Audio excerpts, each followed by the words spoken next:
Weekend good, Fozzie, good mate? Bike with the boy? Yeah, lovely. Took the dog out on the New Brompton G-line Watto. It's like a gravel fold-up. Oh, it's so... How good are they? Phenomenal. Might it be the best bike ever created?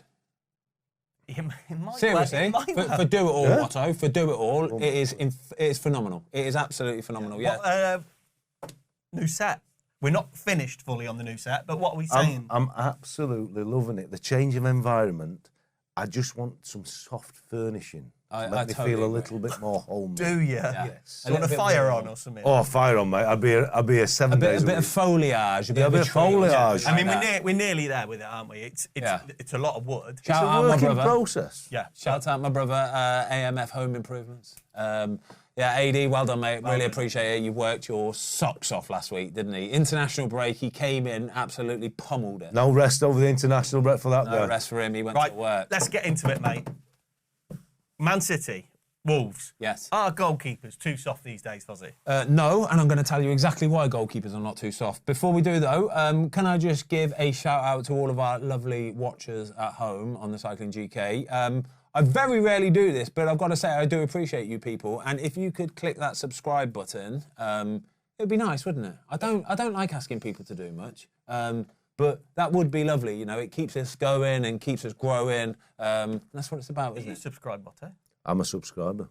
You don't even know how to subscribe. You don't You even... press a button, you've just told me. The little red button. A little red button.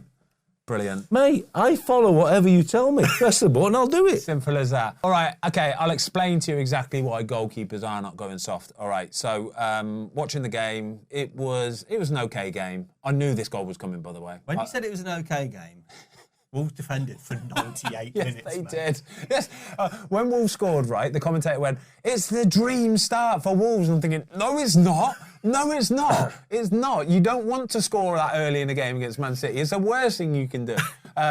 Anyway, I knew the goal was coming, and I did feel for Wolves because they worked so hard for it. But I have got a bit of a bee in my bonnet about this one, okay? And I honestly, this might sound controversial, but I think the goal should have been disallowed, lads. Can I explain? I'd love you to. Please Thank do. you. Appreciate that. Okay, so ball is about to be whipped in. Bernardo Silva has not got a clue about the ball. He doesn't know what day it is. Don't care. Not interested. Not one little bit. All he's interested in doing is giving Jose Sa a jab and then diving out away. That's all he wants to do, all right? And I think the moment that he does that, I think that has to either be a foul or interfering with play because he is not interested in the ball, and by doing this, it puts Jose Sa into a uncomfortable, unnatural position where he's just had to push Bernardo Silva sort of out the way to get him off him, like a little fly swat or something. Get off! And by the time he's doing that, he's still trying to get his hands up. John Stones makes contact with a header, goal. So when the corner's taken, Yeah. he's in a onside Position. The shove comes in. Ben,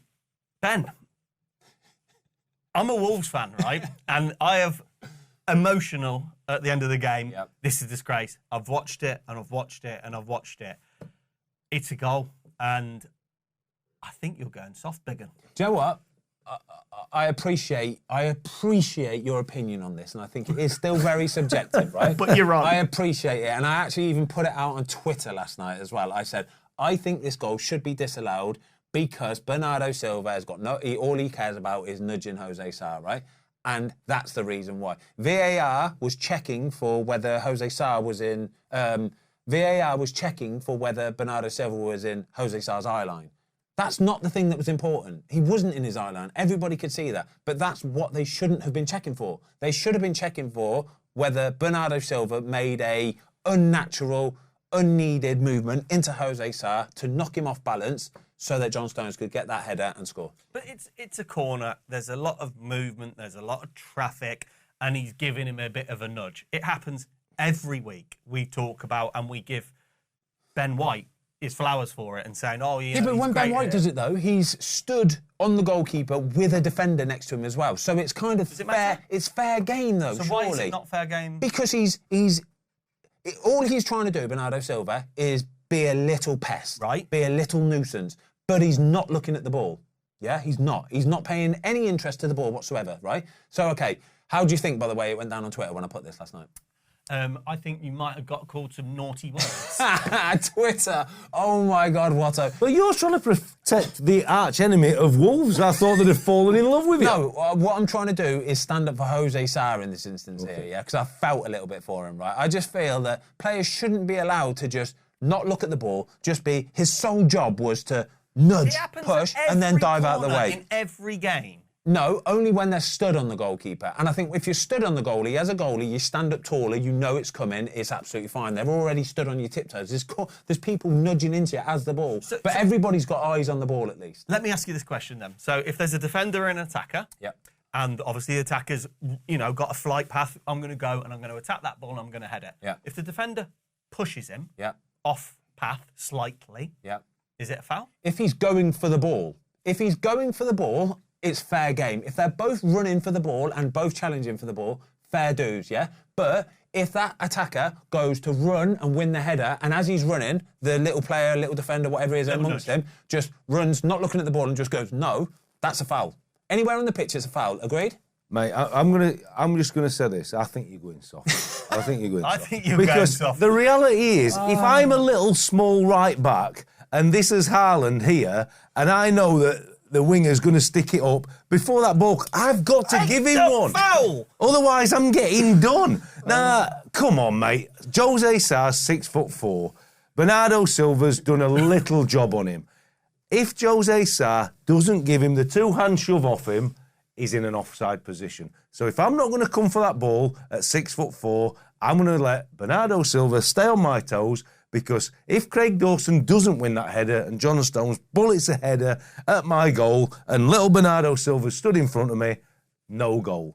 He's offside because my zones are up and he's the only Man City player in and around the 6-yard box. It's offside. Even though Bernardo Silva weighs 70 kilos, 60 kilogram wet, yeah? I get this, and he's 5'4". Listen, this, right? I weigh far too much for me to say on air. But if Big Haaland's coming into me on a deep cross, he's getting one first. Otherwise, I'm finished. I understand what you're saying, but when he sneak attacks you out of absolutely nowhere and then dives on the floor like a... He only dives on the floor because he's pushed him. He dives on the floor like an Army SAS going through netting or something like that, right? His sole involvement in that goal, his sole involvement in that set play, yeah, was to be a little sneaky weasel that just stands and then make a deliberate movement into Jose Sa to nudge him, to push him, and then dive out the way. Look, I love that you're protecting goalies, and that was my job, and that's what we want to protect. But this is indefensible.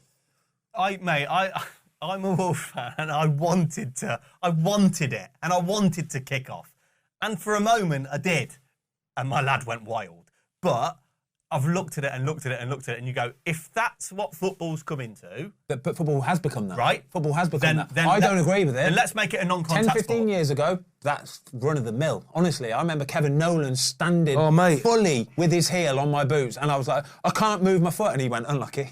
And it's like, yeah, fine, you deal with it. It is what it is. Nowadays, though, with everything that gets given and disallowed... But you were more proactive as a goalie then. You didn't accept it. You had to be more aggressive, and that's my point.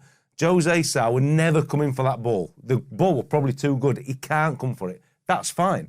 But if you're not coming, in the modern game, why shove him out of the way? He's offside if he stands on you. Your zones are up. He's there, stood on your toes. I've got a question for you then. If Jose Sa doesn't push him away and Bernardo Silva just comes in with that little sneaky backwards elbow, sort of like leaning into him, and Jose Sa is only looking at the ball, doesn't see him coming, bangs into him and falls into the back of the net, do you reckon the referee gives it as a foul? Yes, I think he'd have to. It's a foul. I think he'd have to do then. Exactly, yeah. So don't wrestle him out of the way. Do you want your goalkeepers doing that? No, what I want, though, is players not being allowed to just go and back into you and nudge into you. It's a nudge. This is what I'm saying. If it's a foul, if he doesn't Mate, react, you're changing football. You're changing the face of football. Do you know what I think you're we need to changing do the whole thing. Do you know what I think we need to do it? I think I need to respect your opinion, even though you're wrong, and I think you need to respect my opinion. And I'll respect your opinion. No, I agree with them on Twitter, mate. You're a beep, beep, Honestly, beep. the vitriol on Twitter was Just phenomenal. keep pressing the red It is button and we'll phenomenal. sort. I've got a list of words that I was called yesterday, and they have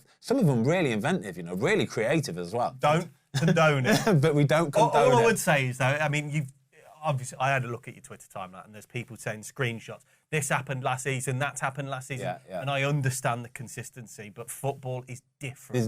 There's no carbon copy. There's no carbon copy of what happened yesterday. It's impossible to sort of mirror it to something else. What I will say, if we want to talk about the game quickly, is Man City just, they're almost, it's harsh to say boring to watch because they are so, it's just, what you're getting, they're just relentless, aren't they? Relentlessly they're good. relentless. Relentlessly good. Wolves scored a phenomenal first goal, had a couple of chances on transitions where obviously they're set up defensively, but they really broke quickly and were probably unfortunate. Ederson made one block and they missed a couple of sliding opportunities when they played the balls across the face. Guardiola as a centre-half comes up with a finish like that, and we've spoke before, Jose Sa made 2 saves to his right, made a save down low to his left. He were having a phenomenal game, and that's also goalkeeping where we're quite vocal on whether it's a foul, not a foul, but that's a goalkeeper's life. He's been phenomenal. Oh, some of them saves. But we're thinking that second here, save, Watto, down to his right, it's gone past legs, it's gone past feet. It's incredible. But we're thinking here, in the modern game, I know he's not a front foot goalie in terms of dealing with a corner or the cross. So my personal take is if I were coaching him and I'm the set piece coach and Wolves have got what they've set up, leave Bernardo Silva here. Because if I lose that header, he's offside. Yeah. And I think you have to think more about the modern game and how it is. But your point will valid. Is the performance from Wolves a little bit similar to Fulham a couple of weeks ago as well? So Fulham very good at hitting Man City on the counter-attack. Have they showed everybody that that's the way to get at Man City? If you can hopefully not concede goals in your end, but hit Man City on the counter-attack and take full advantage of it. Because the chances Wolves had, they had 3 chances, didn't they? One they took early on, another one where Cunha got through, one-on-one, Ederson saved it, and then they had one in the second half as well, where he sort of scuff-dragged it, but if he'd have scuffed it a bit more, he'd probably been able to tap it in. That's the way to play against That's going to be... And it wasn't fun to watch. No, it's not fun, but you have to allow them, you have to just, I'm not saying you suck them onto you because they're already playing in your half, they've got so many passes, but you have to know within your structure, if you can hit that first pass, that's when you've got a chance on the transition. I was just gutted for O'Neill and the guys because you kind of go, they've had a stinking run, and you thought yesterday, right, nick a point there, draw a line in the sand, and now the fixtures turn for Wolves a little bit. So it was really disappointing, but hey-ho. That's footy. That's footy. That's footy. Right, Liverpool-Chelsea. What do we make of this, Watsky? I enjoyed watching the game. I thought it were 2 very, very good teams on the day. Chelsea actually would have been very happy with the performance in a strange way, even though they got beat. They dominated the ball, more possession, but I think Liverpool are set up in a different way. They're not the high-pressing team that Klopp had them, but they're very, very solid in general play. The 2 sitters were fantastic, and on transition and counter-attack, I think they're the real deal. Curtis Jones came into midfield and played particularly well for sure. And I think overall they probably just about deserved to win the game, but I think if we were being really honest about the goalkeeping and the winning goal for Liverpool, you'd expect yourself or any of the goalies really to be a bit braver and more committed to stop Jones getting that. Yeah, I would. I'm expecting, if it's me, if it's you, if it's any goalkeeper, basically, to take one in the face. You have to be prepared as a goalkeeper to take one in the face. When you say take one in the face, Ben, the way I looked at, obviously not goalkeeper, but in my head I thought, dive at his feet. Yeah. Get yourself at his feet. Basically. And he didn't. No, he didn't. As soon as Curtis Jones took that touch, the first touchdown, so Sanchez should be reading that he's going to take that touchdown because he can see he's in acres of space. He can see Curtis Jones' body language tells you that he's trying to take it down nice and softly and then just pick a finish. The way the ball drops down, it sort of bounces up a bit too much and it's a bit too slow for Curtis Jones, really. So the only finish he's got is a little sort of like dinky loopy one over. So Robert Sanchez should be able to compute all of that, and that's the point there where you're thinking, oh, I might get my face kicked in here, but it is what it is. You have to dive at it with your face, looking at the ball, head first, and unfortunately, that's part of being a goalkeeper. You have to know that you might get that. But he didn't want to do that. That's the bit that was disappointing for me. He kind of he stood there and twisted his shoulder. And the second you start moving your shoulders, your head automatically follows with it. And then you're making yourself almost smaller. Instead of making yourself bigger and in his face, you make yourself smaller. Because Chelsea have looked, we've said, haven't we? Like, they've looked decent this season. And there were times yesterday they look really good. But they're 6th in the league now. And we've spoke about Sanchez a few times already this season. If they're going to push and be a Champions League team, is Robert Sanchez the guy? The thing, right, Robert Sanchez is he's an absolute specimen. He's an athlete. You can tell he makes saves that sometimes other goalkeepers won't make them save. But there's certain things that creep into his game where I'm just thinking, like the 2 mistakes that he made on yesterday. The one where he nearly gave the penalty away, very similar to the goal, actually. Very similar, where he kind of turned his back a little bit. He's lucky that he got the touch first, but he turned his back to it. But I just don't think Sanchez is going to be the main problem for Chelsea. They're a good team, Chelsea. They really are, and they played really well. But I always just got the sense that Liverpool were going to win that game. I thought Liverpool felt like they were a better team, and I think they had a bit of a, what's the word, like a mental victory over Chelsea. Like, it's almost like Chelsea knew that they were going to lose the game as well. Do you know what I mean? Yeah, well, it's interesting now because I think only Guardiola's had a faster start to 10 league games than Slot. And are people still, I think we said this 2 weeks ago, are people still reserving judgment on whether Liverpool are title challengers? I think they obviously will, but the longer this kind of run goes on, and obviously they'll be disappointed because the only defeat is Forest at home, but that's with the Premier League, it's a tough level. But I think when I look at the 2 teams yesterday, I see a team in Liverpool that look like they've got a structure and a plan going forward for sure, but they've definitely got a defensive structure which has given them the best defensive record in the league so far, and that's probably we're missing one of the best goalies in the league yesterday in terms of Alisson being injured, but it didn't affect what they were trying to do. But when I look at Chelsea, I think offensively, they're obviously the real deal. They're young, they're fast, they're effective, and they can play. But I felt the back four were too exposed yesterday. And if they don't get that defensive structure correct, they're going to concede too many opportunities. And ultimately, not everything's down to Robert Sanchez, but like, he looks to me to be wanting to make that big block spreading save. That weren't the action yesterday. He had to be brave and show front foot goalkeeping. And Chelsea have had some phenomenal goalkeepers over the time. But for any team to really creep into that top 4, you have to have the real deal in the goal. So if you look at Edison and Alisson, Martinez at Villa, these are the ones where he's got to try and get to that level.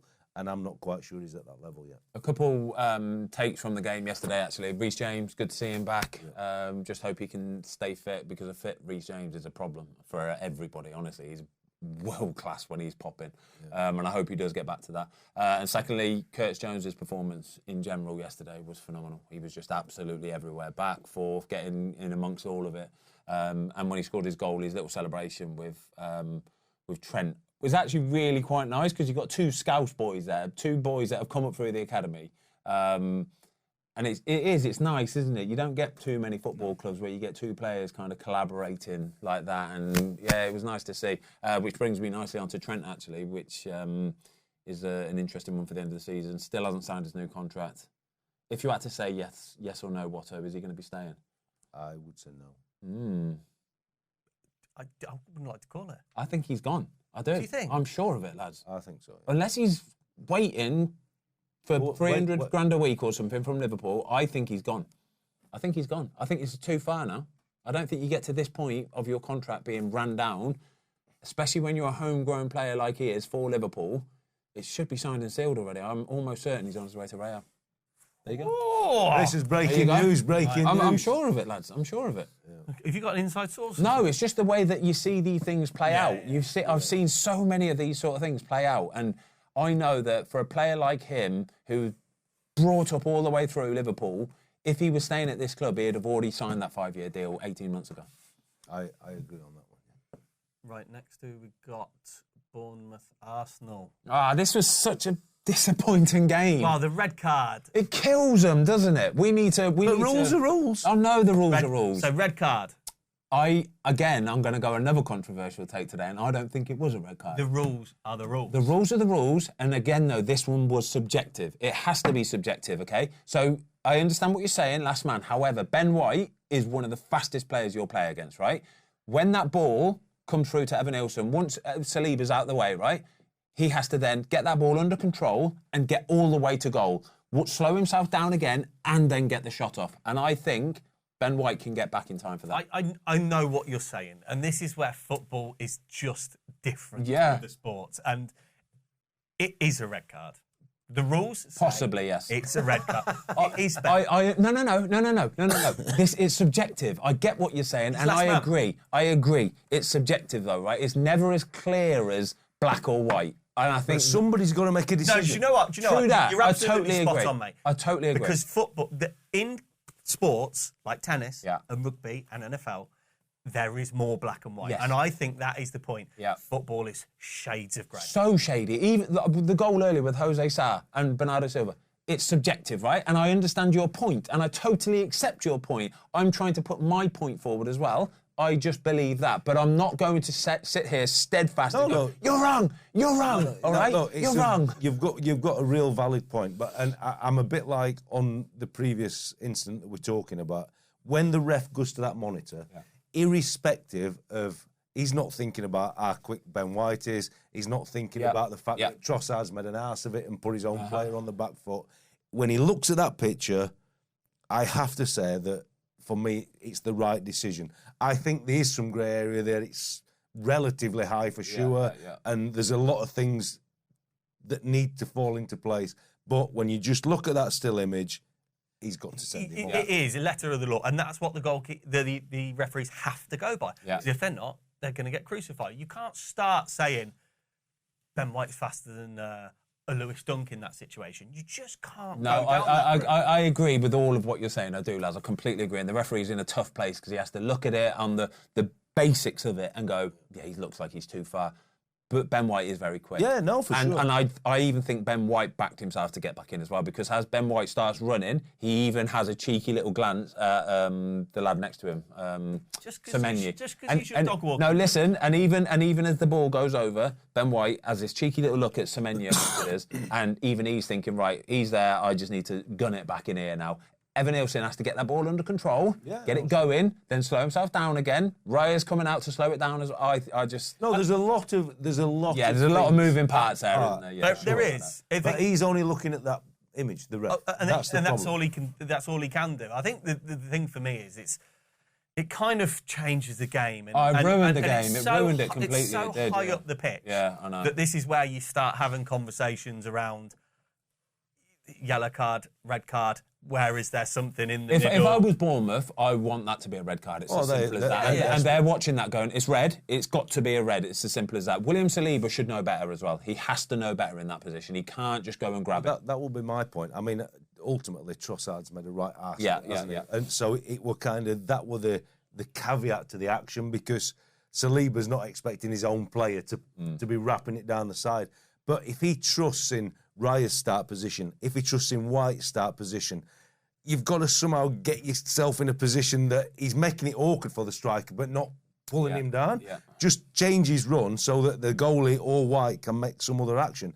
But ultimately, Trossard's attempted back pass has just been and absolutely killed him, because it's a game ultimately they needed to. What I will say as well, though, is fair play to Bournemouth, because even before the red card, they were the better team. They were on top. They were the one that looked like they were going to score goals. And then the red card just totally took the wind out of Arsenal, full stop. And there was only ever going to be one winner as well. Yeah. Set piece man. Set piece, former set piece coach. I was delighted with the goal. Talk us through this groundbreaking, genius movement of a corner set piece, please. It's not, but it's just been astute at the moment. Can you, honestly, how much are they making of all these set pieces things at the minute, lads, right? Do they know that this has been happening for dozens and 20s and 50s? It's been going on in football forever, honestly. Jamie, can you get Southampton's set piece against Arsenal that we scored to go 1-0 up in COVID?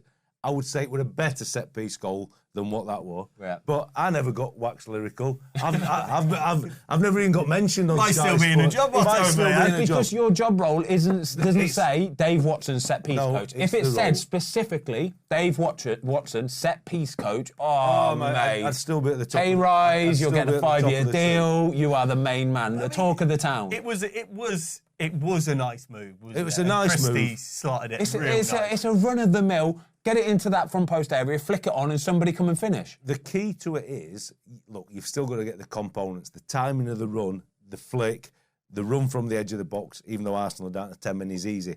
But it's the two blocks that stop Arsenal coming out to the ball that as much a key, well, probably more of a key to the success than the actual ball. But there's so many moving parts. Martinelli's, the two blocks are brilliant and the balls are fantastic. Martinelli is miles off it. He switches right off. You can't, as somebody who's ringing the edge of the box, right? But also, mate, as He a set just piece switches off coach- and lets as it a set go. piece coach, you look at them forwards when they're in certain Yeah, positions. true that, yeah, and yeah. they're the ones you're trying to take advantage of. And I know for a fact, if Bournemouth, for example, would have gone, that's Martinelli, that's going to be. Exactly. That's going to be Martinelli. He switches off, all right? So take advantage of it. Get it into that little and- tunnel there, and you'll be able to and score they're a the goal. things And where then you that is something that's worked on. I'll So give to you be that. fair, like, they're obviously looking at the analysts and set piece coach. They've done the good job because I think they're celebrating one of the players, which is probably why they made such a big deal of it. Said I think he was caught saying it worked. It was basically him that scored the goal. Yeah. It was him that scored the goal. He took the corner, he got the first touch, and then he scored it as well, that set piece. But you can do it 20 times on the training field, and it still might not happen, even though all them components. So when it works on a match day, it is like, oh my God, it's like such a relief that these things actually happen. But it was nice to see that Bournemouth won the game on I believe to be a clever. And then the Penno, Yeah, it's a penalty. It's as simple as that. it's a penalty. Yeah. Cliver, no look, done, No look, the penalty. old done him with the eyes. Yeah, it's kind of nice when you're 1-0 up and the opposition are down to 10 men. You can have that confidence to go and do that no look. I'd love to see it in the 7th minute when it's 0-0 or you're 1-0 down or something like that. But yeah, good penalty. It was a penalty. Fair play to Bournemouth though, Fozzie, because I know Arsenal were down to 10. Yeah. But it's still Arsenal, and they've still got to go and beat them. They still were dominant. They were still dominant. It's as simple as that. Arsenal were very, very flat. They just looked miles off it. They really did. I thought that Bournemouth were the better team for sure. Always maybe a better time to play a bigger team after an international break. But obviously I thought a big thing for Arsenal was Saka not being involved in the matchday squad. Yeah. Obviously he took a knock on England duty. And I think for the bigger teams, that's where sometimes they can fall foul of the international. But Bournemouth at home are a problem, honestly. They will They're a good give team. anybody a game down there. Simple as that. They'll give anybody a game. They're 10th now, aren't they? And you can see them. You can see them. Do Arsenal need to be a little bit careful of this disciplinary record, though? Because I think that's the 3rd red card of the season for them. The one against Brighton affected them. Drop points every time. If they're going to be getting red cards in 30, 40th minutes of games, then it's a big ask, isn't it, to go and get 3 points from there on? Well, I think I did see a stat, their disciplinary record since last 4 or 5 years. I think they're 8 or 10 cards more than anybody. I think it was they were. It was like. Yeah, it was like they were on 18 red cards. I forgot the time scale, and then the next was on 30. Yeah, something like that. So it's quite a significant it's a jump. big gap. yeah, big And at the level, no matter what level, you cannot sustain it against 10 men. no chance. No chance. No chance. What about the other side of London? Spurs, West Ham. Big Angie's boys are motoring along now, aren't they? Motoring along now. Obviously, it was a disappointing sort of international break for them off the back of that 3-2 loss to Brighton. But they started like an absolute bag of ish, lads. They really, really did against West Ham. West Ham looked very sort of like promising. They wanted it. They were doing it properly. Everybody working and getting back. Everybody was on form. And then Spurs got their equaliser, and West Ham, it was like they just went, God, let's just pray to God that we can stay in this, lad. Got to half-time, and then second half, Tottenham came out and just blew them apart. But West Ham, for me, they threw it in. They did. They really threw it in. Because it was interesting. A lot got made of it. I think that's 6 out of 7 in all competitions now for Spurs. And I know some of them's Europa League, some of them's League Cup. But it's momentum, isn't it? Momentum. I mean, I think ultimately we've spoke about this on the show. You know, the winning the game at Brighton. We've talked about 2-0 leads and bits and pieces, but that should have been a game they've seen over the line and if they'd have just taken something from that game. But ultimately, they've got a good mentality to keep playing the way he wants them to play. Even West Ham getting in front. Vicario had made a good save early on. So there could have been a couple down early on, but they kept going. And it probably suited them because as soon as they got that second one, I mean, West Ham imploded like you've never seen. Yeah. And then I think three goals in 15 minutes, wasn't it? You'd worry about with West Ham is the implosion. And then we'll come on to Kudus and the red card and what seems to be a real lack of discipline. Two or three red cards he could have got throughout that whole little scenario. In one action, it was crazy. He could have done. But what about Madders getting pulled at half-time? So obviously he's made really good run that opened it up for Kulusevski for the equaliser. He's got subbed at half-time. And we spoke about this earlier on in the season, and I kind of said, with 5 subs now, is that stigma of being dragged at half-time, slowly moving out of the game? No, it stinks though, honestly. Really? James Maddison would be fuming. Honestly, he would have been fuming at the time, and he will still be fuming today, I promise you. Really? Because he actually played really well in that first half, and I was very surprised. I know a lot was said afterwards that I brought Sarr on because it changed. I needed a bit more sort of drive. I still think Tottenham would have gone and won the game 3 or 4-1. West Ham at that point had already given up. Tottenham had turned the tide. They really had. But yeah, he will be fuming today, getting dragged at our time when he had played so well. I think, look, any professional sportsman in whatever field, but if we're talking obviously, which we are about football, anything that happens during half-time or pre-half-time, if you're substituted, you're feeling it. And you've got some pride about you for sure. And he sees himself as, their main number 10, their main man, their main playmaker. Look, Ange made a decision. I just thought even though Maddison was playing okay, the physicality of West Ham, I think he just thought he needed a bit more physicality and drive in there. And to be fair to Sarr, he took his opportunity very, very well in that second half. And not always it pans out as a manager, but that one did. And what it means is he's probably be able to keep Maddison in check a little bit. And obviously he's got Sarr chomping at the bit. Sorry, I was just going to say, Kudus though just needs to stop putting his hands in people's faces. How many game ban is he going to get? Because he booted somebody on the floor twice. So could have been a red card. Red card for that. Then he pushed Van der Ven in the face. Yeah. Richarlison.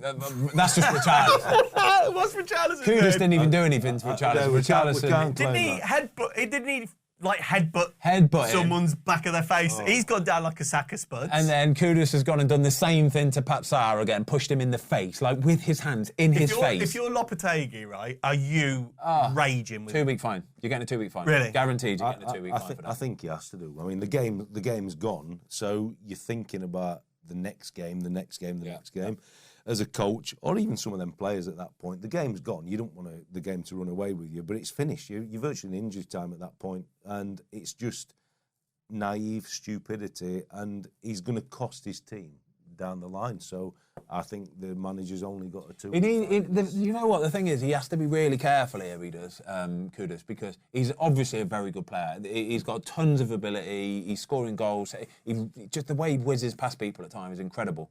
And he's got a massive future in the game. But if he carries on doing silly things like this, it will detract teams from wanting to buy that player. I promise you. Yeah, it's just if you're a liability with red cards and sometimes you throw the towel in if it isn't quite going your way, teams will look at that and they'll go, I don't know if I want that. Behind the scenes as well, I don't want that. I don't want that attitude. I want somebody who's team player, does it properly, somebody I can rely on. And by doing silly things, it's a problem, that. Do you think Spurs have got enough to get top 4 this season? Yes, I do think they've got enough. I just think that they've got to get rid of these sloppy errors, sloppy mistakes. I don't think they're quite going to get there. I think there are better teams than them, and I worry about that. I know. I totally agree actually with what you're saying. If you say who are the better team between Villa and Tottenham, I'd go for Villa. Like Chelsea and Tottenham, for example. Yeah. That's what I mean. It's good, isn't it? It's good. But so we've just made a weird noise each. Yeah, and I didn't quite like the noises, if I'm honest. I think Tottenham are going to be close, but if you think about Villa, and we'll come on to their performances, they just look a little bit more like what I tried to describe Liverpool as, where they've got a real foundation going forward, but they've got a real foundation at the back. And I think you need both combinations in and out of possession to really make that top 4 this year. And I think Spurs' philosophy, certainly in possession, is brave, front foot, but it gives teams a real opportunity against them. And I think certain teams will like to play Spurs. So Spurs top 4, yes or no? No. There's a good stat, actually. What about their foundation?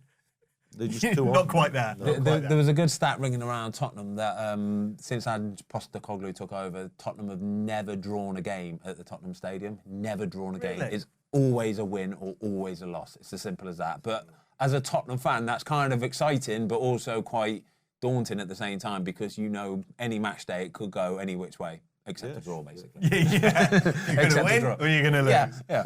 All right, what about Dyche's boys? So Everton obviously had those 2 stinking results earlier on in the season. 2-0 up against Bournemouth, 2-0 up against Aston Villa, ended up losing them both 3-2. If you would have taken, so that's 6 points lost there, right, from winning positions. So if they would have taken them 6 points and sent the game over the line and managed to get 6 points from it, right, Everton would be level on points with Chelsea right now. That's 6 points more, they'd be joint 6th. So do you think the FA would have spoke to Dyche about the job?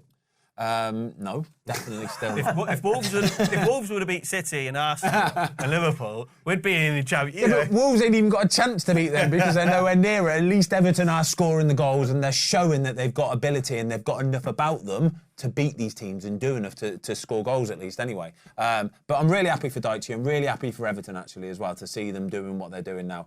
These are the sort of games for a team like Everton that if you can win this comprehensively and comfortably, it's a big marker in the sand as well. It's an absolute hammer blow for Ipswich. Home games against Everton are the games where you go, possible 3 points there, lads, possible 3 points. So it's massive for them to lose it.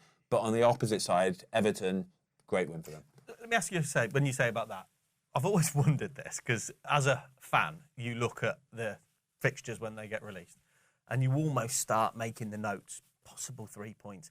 As staff and as a team, do you literally do that process of start...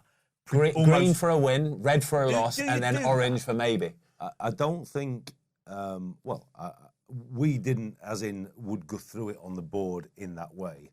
But you know when you rock up for work on a Monday morning, when you've got a week to build up to Everton at home, if you're Ipswich Town staff and players, that's a game that you're targeting from when them fixtures are released, 100%, whether you put it on a board or not.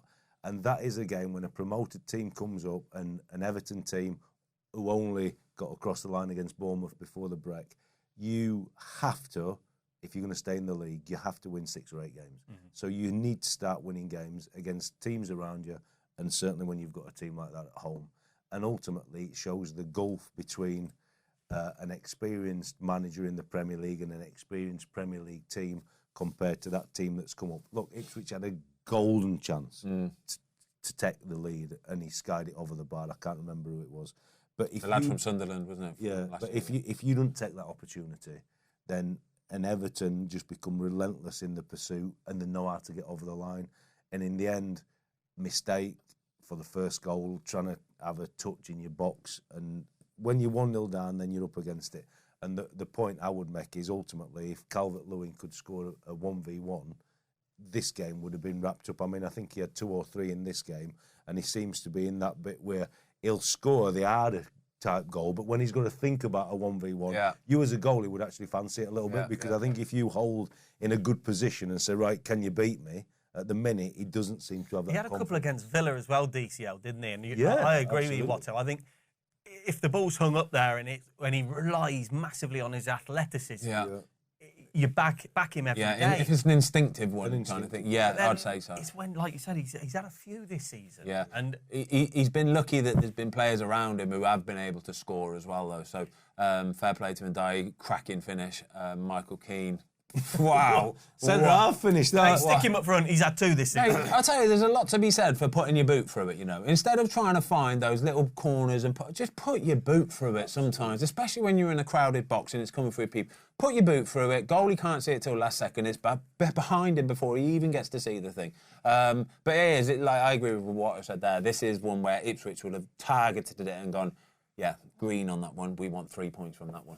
with the newly promoted teams, so like Ipswich at the start of the season for me, they looked promising, and I thought, you know what? I think they're going to be all right because they've got enough about them. Yeah, a bit of really energy, high a bit of energy. fight. Look like there's a bit of quality in there.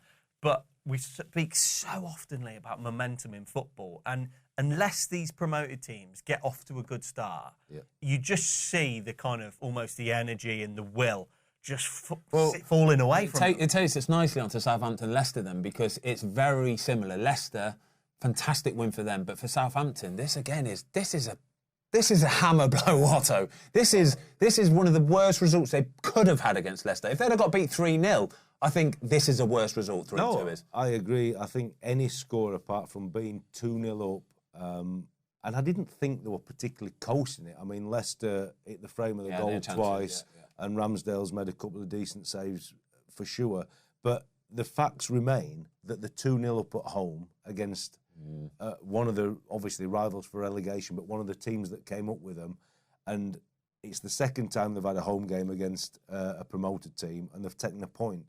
Those stats alone are not going to... Yeah, they drew against Ipswich last week and then a couple of weeks ago. And they're not going to suit you well. But you're 2-0 up at half-time, and whatever happens, and you can't even say at that point, look, we'll be happy with it. You have to win, as I just said for Ipswich, 6 to 8 matches to have a chance. So you're 2-0 up at half-time. You have to get that game across the line.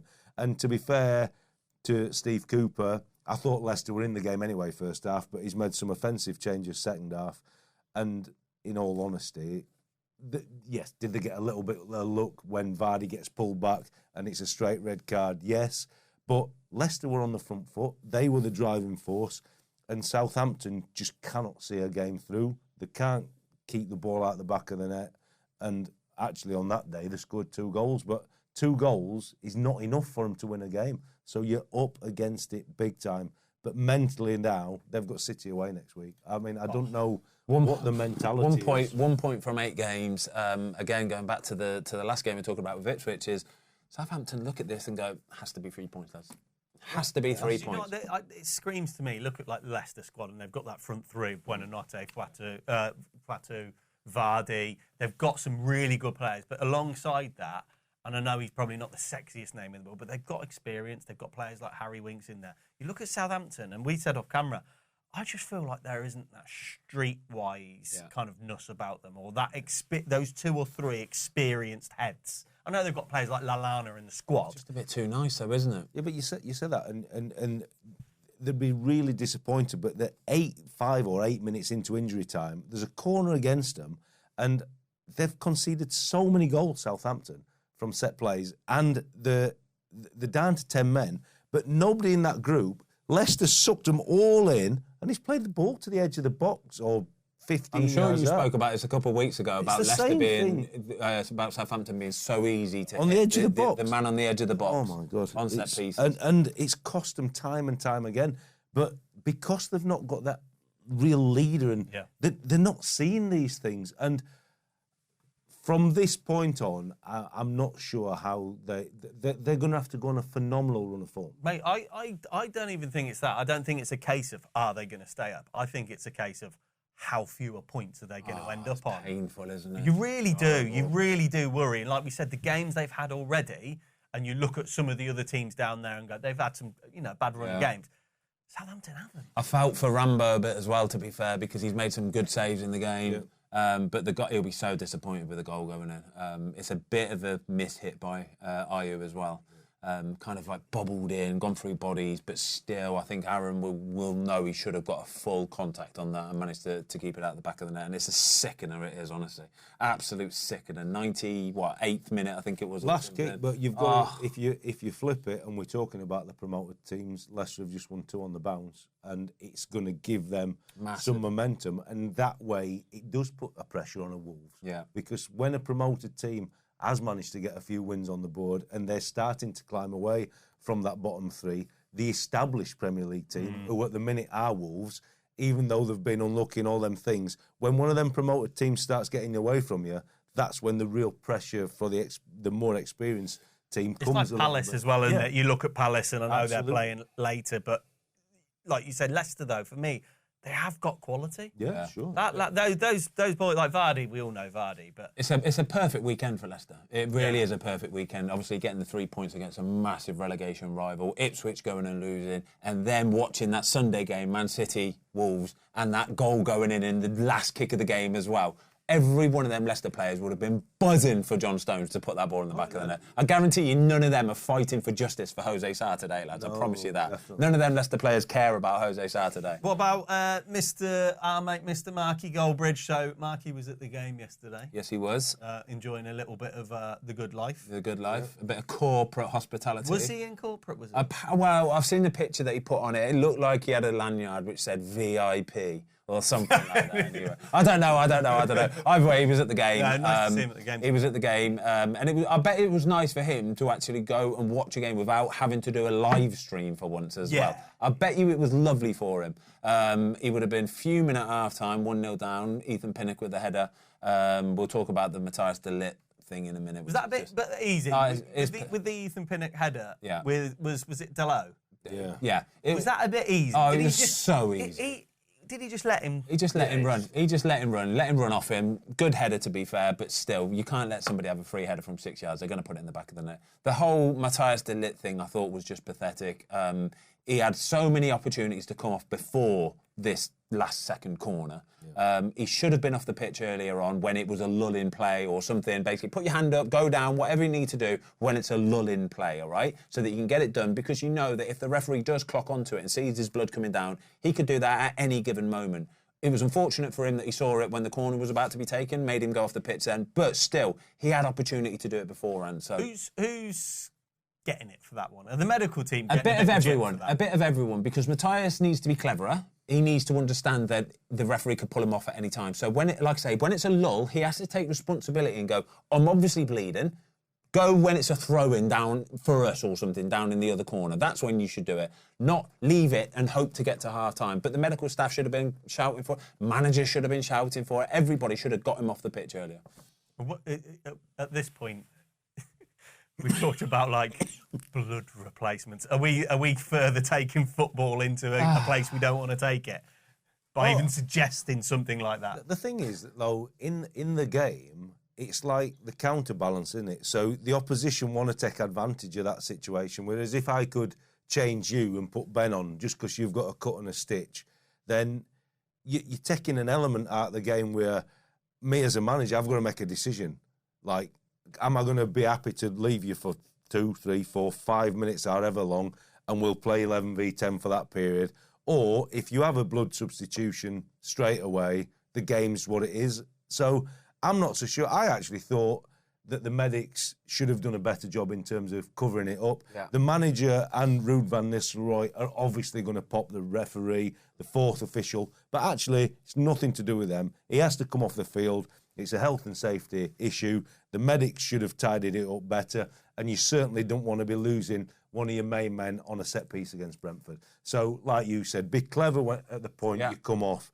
And me personally, I wouldn't want to see the blood subs and all that, because it's a time when somebody can take an advantage, or you're very clear. You've got so many subs now. If he's not fit and well and you're going to lose that, right, get him off and get somebody on. I think, like, on top of like VAR, it's just probably something.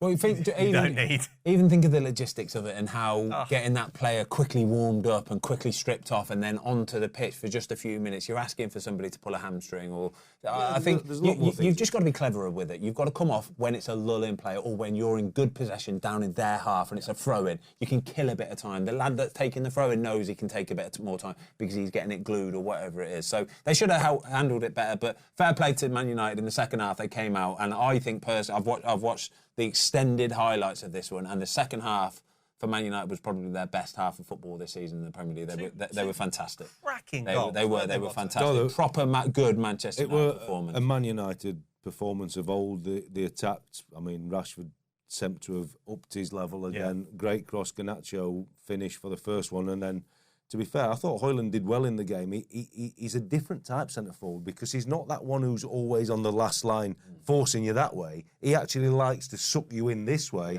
and then make the runs behind.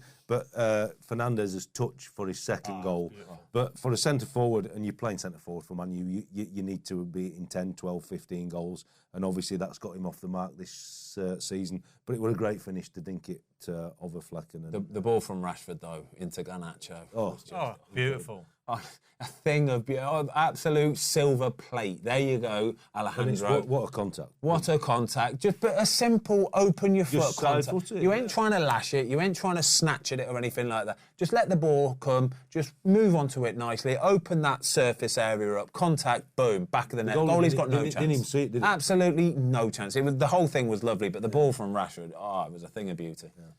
Fulham. Yes. Fulham Villa. I had Fulham down as a win for this one because Fulham are very, very good at home. Very good at home. Very strong. They get in their faces, make it very difficult for anybody that comes there. And they get off to a fantastic start. I did put Raul Jimenez in my fantasy. Did you? I did at the beginning, a couple of days ago, so I was buzzing to see him score direct the goal. He bullies the defender. You don't see many goals in the Premier League like that. But it's a throwback, and I was there for it. Pau Torres was miles off it, got twisted, folded up like a pretzel. Fantastic finish by Raul Jimenez. But what I've got to say is Aston Villa, fair play. Away, 1-0 down, and to still put in the performance, stick to doing what they know doing best. Ground out a 3-1 win. Fantastic. Everyone knows Unai Emery's a serious operator, but now they've got players coming back. I know Tyrone wasn't in the squad, but he was there. Yeah.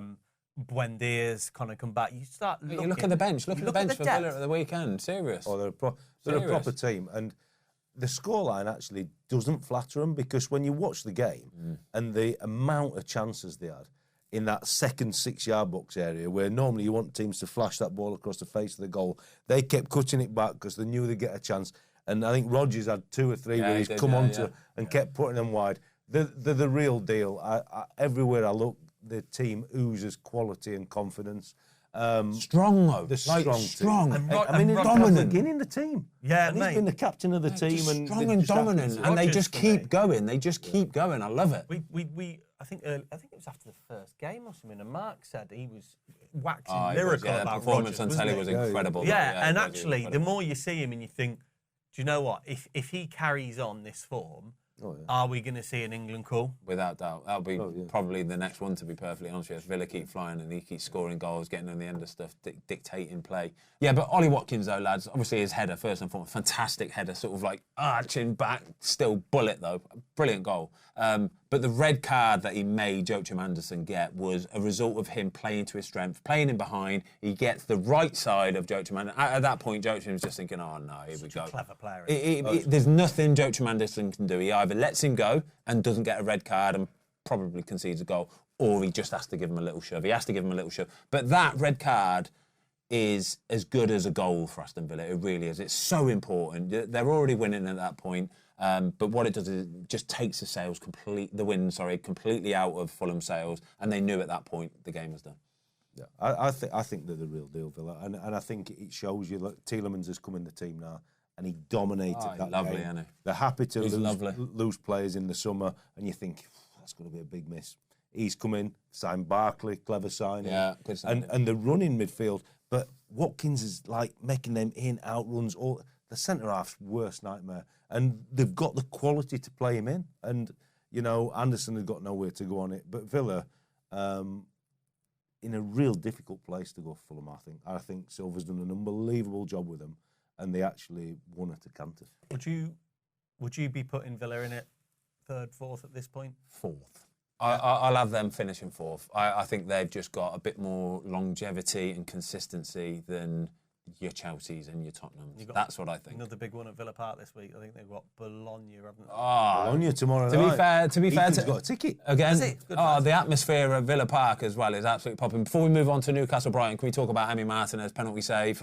We all knew he was going to save it, but can we talk about how bad of a penalty it was? The nonchalance, from Andreas Pereira to step up and bowl up the way that he did, like he's the best penalty taker in the world, like you're expecting him to whip it into the top Schneiser, and he puts it meekly. Emi Horrible. nearly dived over the ball. It was so bad. I honestly think, that if I put you in goal for that penalty, I'm saving it, Ben. That's where he's going to go. Don't go early. And you'd have held it. Yeah, don't go early, but that's where he's going to go. I guarantee you're saving it. But when the mentality for me is when you're up against one of the world's finest, and we know what he's done in penalties for his country and for Villa over the piece. Why doesn't he not do what Jamie Vardy did at Southampton? Lash it. Just absolutely lash it, and it's past the goalie before he knows what's Honestly, Silva cannot let him take another penalty. If that's how he's going to be taking his penalty, but it's true though. If I was one of his teammates, right, and he's just taken that penalty, I'm killing him. I'm like, what are you doing? Stop giving it the big one. Stop bowling up. Would you say that to them?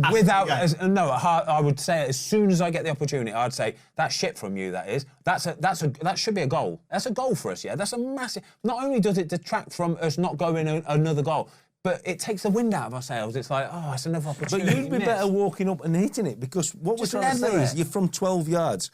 And unless you actually smash it and it's you in goal or Martinez straight at you, the pace of that's going through. Yeah, if exactly. you absolutely rocket it, you're not seeing it. Good job you played with Troy. You used to welly it. Just welly it. And even if he wellies it over the bar, I'd say, mate, I'll take that because I know you're trying to welly it. But when you bowl up with this body language of I'm in control, lads, and then you do that, I'm like, no, you're not taking any more penalties here. I'll give it to somebody else. Who was your penalty guy at West Brom? I know you were there for a long time, but who was the guy generally? Oh, I don't know, actually. Well, Brunty on penalty. Brunty, I think probably was Brunty. Yeah, Brunty did take a few. You could trust thumped Brunty. it. You could trust Brunty because he would wrap his foot around it, but he definitely wouldn't bowl up there all nonchalantly, looking like he's just going to nicely clip one. No chance. Bowls up, put the ball on the spot, step up, whomp. And what about you get these days in football sometimes, don't you? Like, how have Newcastle lost at home to Brighton? I know Brighton are a really good team. But I haven't made many notes of this yet, and I've seen quite a lot of the highlights, and all I've written is it just goes to show you how important it is to put the ball in the back of the net. It's as simple as that. Is putting the ball in the back of the net seems like the easiest thing, but it can also be the hardest thing in the world as well, because Newcastle should have been outside. They should have won this game 5-6-1. Easy. But they didn't. They squandered their chances. Goalkeeper made a few good saves, in fairness. A few real good saves. But Danny Welbeck, fair play to him, does what he does, out-muscles, sticks the ball in the back of the net, goal, 1-0. Brighton hang on because they're very good at doing that anyway. It's a massive win for Brighton. It's a fantastic win for Brighton. But Newcastle are going to be gutted today. Promise you that. They will, won't they? I mean, just on Welbeck quickly, though. I mean, I think he scored, that's his 5th of the season. Yeah. I think he's equalled last season already, and he's on 72 Premier League. 100. He's a member of the 100 goal involvements club. That's not a club. It is a club. Well, it should be a club, and we're going to start it a bit. Because it's an impressive club. If I had the potential, I'd be claiming that. Damn right. It's a huge. It's a huge club. But it's not a. It should be. Club. It should be. An unofficial club. Yeah, an unofficial goal involvements 100 club. Well, he's got 28 more to go to reach the 100 club. Yeah. I think it's going to be just out his reach. What do you reckon? I don't know what's the most he's ever scored in the season, lads. What we're saying, 10, 11? It'll be something like that. He might have got 15 one year for Man U. Yeah, possibly. That's probably top. So I'd say it's a little bit 33. Of a push. You never know. He's in good condition. He's absolutely shredded, very professional. He does pick up little injuries, and he actually went off on a stretcher at the end of the game, which was a shame to see. Apparently, it's not too bad, and he should be okay. We hope he's well. Yeah, we hope he's okay. If he gets a 1-year extension on the 2 years, then maybe. Maybe. That would be some achievement, by the way. But he's been a hell of a player. Hell of a player, great lad as well. Really good lad. And that's his first time he's ever scored at St James's Park. It is. So, it is. That's pretty nice little milestone for him. But no, Brighton, look, they're a phenomenal football team, but they were very fortunate on the day. Gordon missed 3 or 4 big chances. Isaac had a one-on-one, but that's where we have to credit the goalie. He made a fantastic save at that point. But Newcastle normally at home find a way to get something, but not quite. Here's a question for you lads. Brighton obviously flying. I think they're up to 5th or 6th at the minute. Yeah. Are they a little bit lucky? Brighton. Listen to me. Manchester United earlier in the season, yeah, scored that goal last minute beat them, right? Joao Pedro, remember? Man United had that goal chalked off where it hit his knee on the line. Yeah. 2-0 down against Tottenham, come back to win 3-2, but they should have been out of sight. Should have been 5-6-0 at half-time to Tottenham. This game here, they've been absolutely battered, managed to sneak the game 1-0. Is that a team maximising their abilities, or is that a team getting away with it a little bit? It's ultimately it's judged after 38 games. And if they finish the league 8th, 9th, they deserve it. Look over 38 games. For me, it's not a thing. I think they've got a little bit of resilience. The only reason why I say it is because I was listening to Talk Sport last week and there was a Brighton fan running in actually after the Tottenham game. And he said, I think we're going to finish top 4 this season. And they went, whoa, hold on a minute, like, calm down. He went, no, we've beaten these. And I was thinking, yeah, but no, you've not beaten them. If you comprehensively beaten them 2-0 and it was a dominant performance, cool. But you've had a little bit of the rubber green along the way as well. Do you know what I mean? So I'm not knocking Brighton. I think they're a fantastic team, very well run, got a brilliant manager. The style of play is incredible. But again, it goes down to that sort of, at the end of the day, if they win the game, they win the game, lads. Simple as that. That's it. Put the ball in the back of the net. Put the ball in the back of the net. Newcastle and win one. Oh, yeah.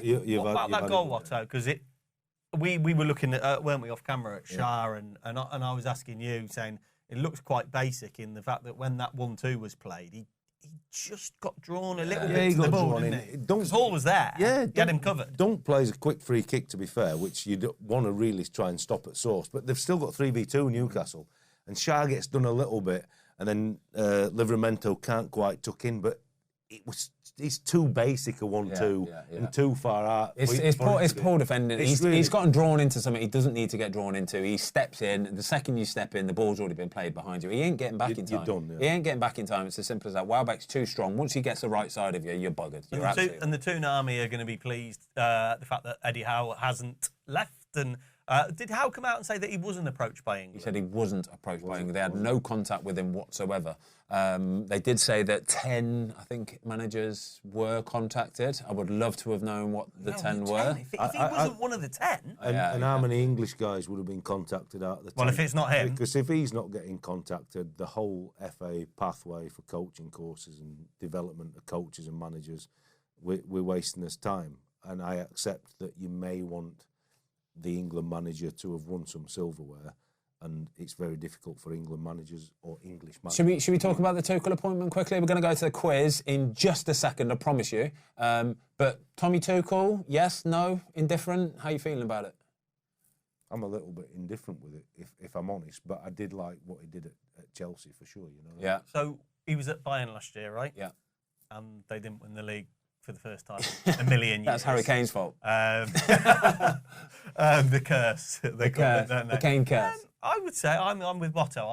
I'm not upset about it, but I'm certainly I'm indifferent about it. What about you? I'm very much the same, lads. I am. I think I like it. I don't really know what makes a good England manager anymore. I really don't, because I thought Gareth Southgate, his CV speaks for itself. I know he didn't get it over the line, but to get to finals and quarterfinals and semi-finals is no mean feat.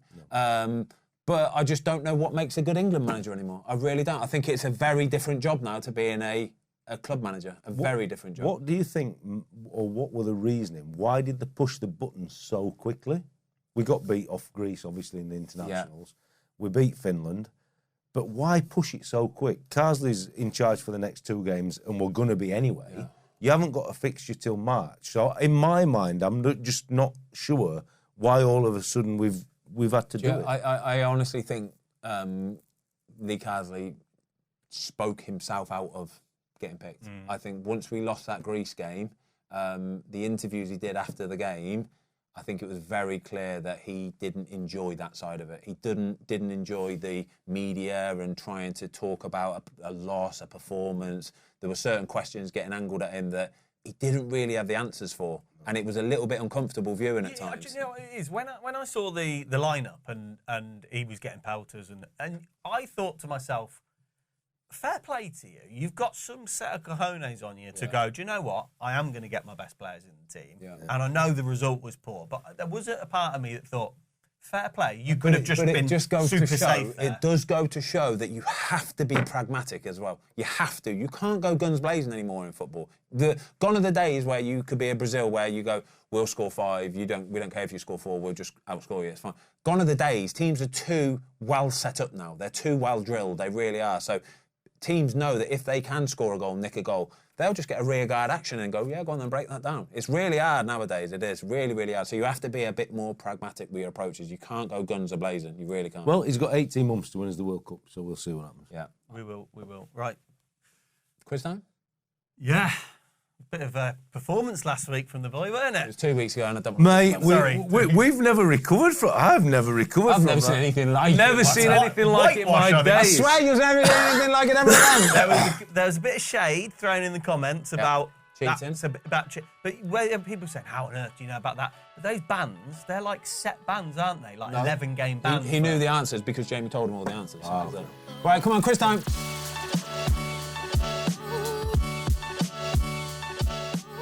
Right, everyone, we're back with the football filling quiz. We've got 10 questions today. I think I'm going to get butchered for these questions today.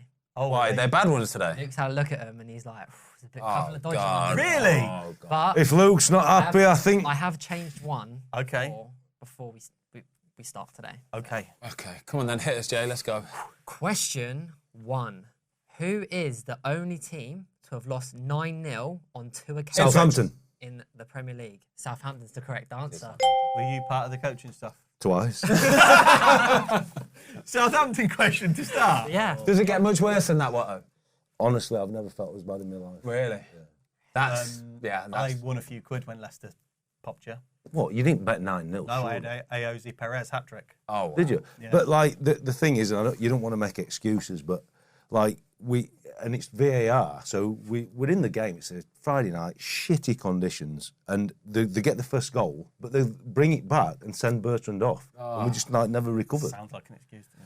Question 2. Which player got sent off for Oxlade-Chamberlain after a mix-up of players? Kieran Gibbs. Kieran Gibbs is the correct answer. Is that a West Brom question? That's not a West Brom question. I don't think it is. Were they playing West Brom? No, but he's been there. they're at He's been there. It was Arsenal. Yep. Question 3. So this question, it's a career path but with a twist. Oh! So I'm going to say the player, and then I'm going to read out their career path, and then there's one career path. There's one team which is missing. You've got to guess that team. Okay. Right, okay. So Try and be clear on your description. Yeah. can you guess? I should write down my descriptions really, shouldn't I? Anyway, can you guess the missing club in this career path for Jack Wilshere? I have played for West Ham. No. No. Gambled. I played for Arsenal. Bolton. Why? No. Bolton loan. No. Just carry on. No, let me- I was just reading out the next one for you. Oh. No. You're both out, right? What? You got all the time in the bullshitter. world. I'm going to think about it. Arsenal, Bolton loan, Bournemouth loan, West Ham, blank, AGF. Oh, gosh. When was the last one? Bournemouth? No. West Ham, you said, then blank, didn't you?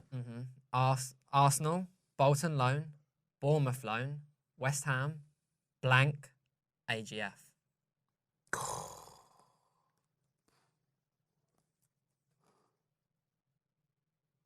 Five. I'm going to say Leeds. I know it's not Leeds. We coming back in? Please, you're all back in. Was it Bournemouth again? Bournemouth is the correct answer. Well done, Tom. Tom. It was a permanent loan, permanent transfer. The Bournemouth thing screwed me I then. don't like What, that. so you like that? I don't like that. Because you guys went in too early, you ruined it. I don't like the fact that you let them back in without, like, making it clearer. Right, we said at the start of the season that we were going to. All right, 1-1-1. 1-1-1. It's all fair. Question 4. Which team did Klopp play against his last game for Liverpool? Which team did Klopp play Wolves. against in his last game for Liverpool? Wolves is the Was it? correct Well done, answer. Watto. How do you remember that? So, Because I'm a statter. What was the score? 1-0 Liverpool. 1-0, 2-0, yeah. 1-0, 2-0. Either one. That's like Tom's answers 2 weeks ago, that. Yeah. 2-1-1. Question 5.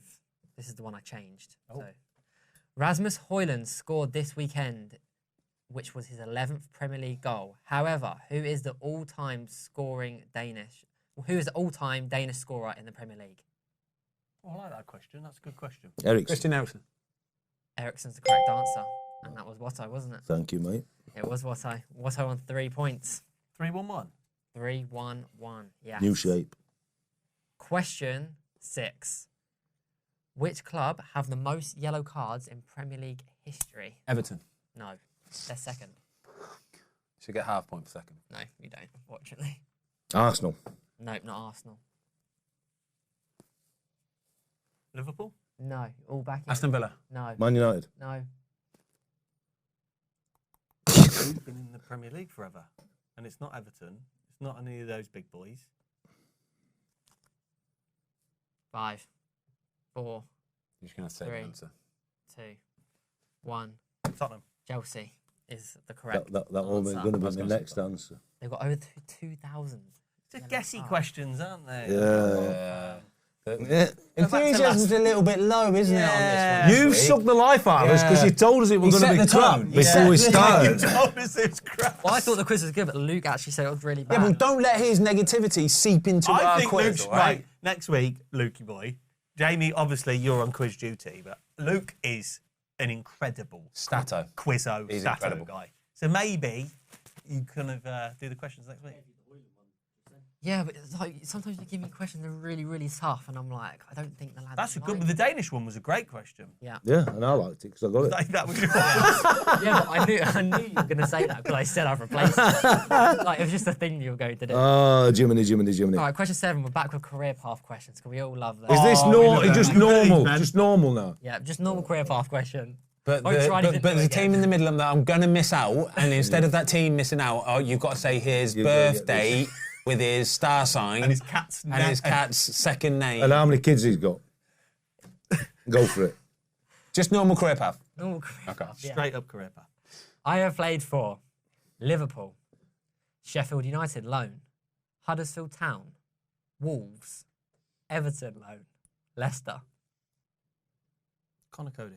Connor Cody, the correct answer. I'm miles off it today. Oh, miles. I'm just miles off it. Yeah. He's upset, you mate. Great question. Great question. Thanks, guys. Thanks. What was it? like- 3, 2, 1. 3, 2, 1. You only like me when there's good quiz questions. Yeah. He only likes you when he's winning. Yeah, absolutely. Question 8. Which Arsenal player did Phil Jones intercept when he crawled along the floor to make a tackle? Van Persie. No. Hleb. No. Alexander. We had him at so Birmingham. random. Oh, mate. What was he like at Blues when he still got it? Or? He'd got it, but he didn't want to work very hard. He got it for about 2 minutes it, a he day. just didn't that want to was use it. Yeah. Can you repeat the question, please, Which Jamie? Arsenal player did Phil Jones intercept when he crawled along the floor to tackle? Was that like the face one? Yeah, and he headbutted it on the floor. And he went, Yeah. He would have dead fish. wasn't he? Yeah. do your Phil Jones face. Do your best Phil Jones face. You do it. Go on, Watto. No. Well, that's my Close, wasn't it? 5. Should I get a point for that? No, you don't get a point for that. Oh, gosh. Actual Guinness drink. Oxlade Chamberlain. No, it's Olivier Giroud. Ah, okay. It was in through on goal. Made last-ditch challenge. Well, it was another guess, Jim and I. Question 9. Which former England goalkeeper signed for Blackburn in 2008? Robinson. Paul Robinson is the correct answer. Tim, it's done. Done. Hold on. Yeah. You know what? Do you want the last 2 questions? Yeah. Yeah, give us a mate. But hold on. Was he England goalkeeper at that Oh, time? Ben. No, He's it's a former. Former? He's a former. Yeah, Former. but Yeah, in retired 2008. Why is he questioning 2008, things retired. today? He joined in 2009, so it was technically former. You said 2008 he signed for Blackburn. Was he still playing for England at So that time? 2007, 2008. Was he still playing for England? Or? No, he retired and then joined. Did I get the question right? You got the question Thank correct, you, Rob. What's I? Don't worry about it. Question 10. Which manager has won the FA Cup the most times? in Wenger. its history? Wenger is the correct answer. It was like And a that was Tom. joint. It was, what do they call it? We Jinx. weren't aggressive. We weren't aggressive. You didn't even get that. It's the worst question in the world. what There's 2 answers. It's Ferguson or Pep or Wenger. That's 3. 3. 3 people. You could say Sir Alex. What players won the most FA Cups? Oh, you did say Sir Alex. Ashley Cole. Well done. Yeah, that's been a question. Is that That's a another real question? quiz. That's a real quiz. Real quiz starts now. Do you want a tiebreaker as well? Yeah, go on, Yeah. just for fun. Where did Aaron Lennon finish his playing career? Burnley. Wow, that is great. Come on, let's got go it. home. Let's go home. I've had Yeah. I feel good today anyway. Well Thanks done, very Watto. much, Jimmy. Well done, Watto. Thanks very much, I yeah. think you are now. It's 3-3-3 in the all-time standings in this season. So, well done, Right. Watto. Thanks, Jimmy. Well done, boys. Thank Well done, you, Jiminy. Cheers. Luke, I'll help try him and get out a better bit next questions week, mate. They were acceptable. Thanks, guys. Thanks for watching, everybody. We'll see you next week.